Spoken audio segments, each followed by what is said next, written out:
Australia is already at the forefront of the fight back against big tech after it became the first country to ban social media for the under-16s. Now it's preparing legislation that would require major technology platforms to support local journalism or face a levy worth up to 2.25% of their Australian revenue.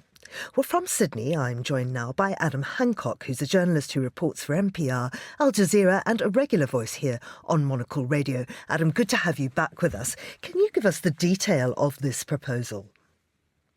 Yeah, it's been proposed by the Labour government here in Australia, and it's called the Media Bargaining Incentive. And the idea is that large digital platforms, which they've designated as Meta, Google and TikTok, would be taxed up to 2.25% of all their revenue in Australia unless they can strike deals to pay for local journalism. Now, media outlets here in Australia and in many countries have long complained that these big tech platforms and social media platforms are making a lot of money from using their content that they're not paying to produce.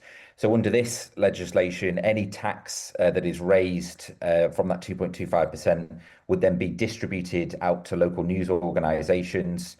But the companies involved, Meta, Google and TikTok, they can actually reduce or even eliminate that tax bill if they make deals with media organizations to pay for the use of their content. The communications minister in Australia said it's fair, and said that many Australians now use social media to access news, so it's only right that the companies are paying for it. But as you might imagine, those that are being targeted are not happy, in particular Meta, who have said that the law is poorly designed, very unfair, and will fail to deliver a sustainable news industry. But there was a bargaining code introduced in 2021. What was that, and why is Australia back at the drawing board just 5 years later? Yeah, they had a go at something similar, as you said, a few years ago. It was under Scott Morrison's government. It was called the News Media Bargaining Code this time, and it was putting pressure on the social media giants to strike deals directly with news publishers in Australia.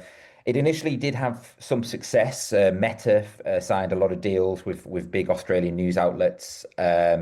But then it was very much undermined when those contracts ran out 3 years later. Then in 2024, Meta said it won't be renewing the deals. They were worth millions of dollars. And they were actually saying, Facebook was basically saying that the users were not coming to their platforms for news and they're going to invest their money elsewhere.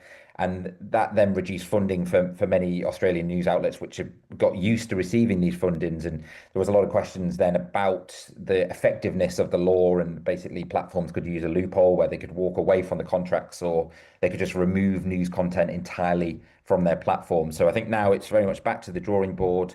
The government still likes the idea of this. It's just how can they implement it a bit more successfully moving forward.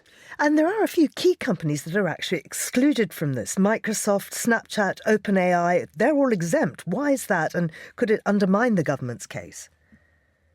Yeah, it's caught me by surprise, and it's certainly been quite a controversial element of this. And as you'd expect, the platforms that are being targeted are not happy about this at all.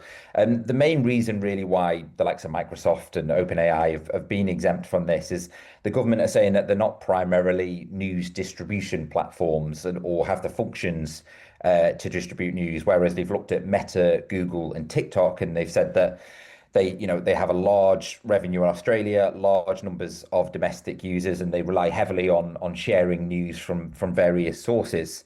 I think it's probably undermining the government's argument in many ways, because we do know that those other platforms that are exempt, they do have ways of distributing news. You can get news sources, obviously, from OpenAI, for example, and it makes the whole thing feel very targeted and raise questions around that. And as I said, the companies aren't happy. This is not lost on them that it's just 3 of them that are being targeted. Meta have put out a statement saying this is a discriminatory retroactive tax targeting a handful of foreign companies, while competitors offering comparable services face no equivalent obligation. And Adam, briefly, if Australia succeeds, does this become a model for funding journalism in the digital age? Or is this just another battle between governments and big tech? Yeah, absolutely. I mean, I think it could be something that could be used elsewhere. For example, in the United Kingdom, that there has been the same problems where media companies are saying that their information is being shared and they're not being paid for it. I think the main thing with that question is it's a very big if. The question really with this is how successful can the government be? They've already tried this once and they didn't get very far. They're very powerful, these organizations, as we've seen with the social media ban. For example, it's been very difficult for the government to police that and bring that in effectively. And will these organisations just find another loophole? So I think unless they can find a way of making a model that works and it is raising money and they are able to distribute it. And critics as well would also argue, in fairness, that the media organisations, they need something more sustainable than just receiving tax from big tech firms. They need new ways to generate income and become more self-sustainable. Adam, thank you very much indeed. Adam Hancock, a journalist in Sydney who reports for NPR, Al Jazeera and others.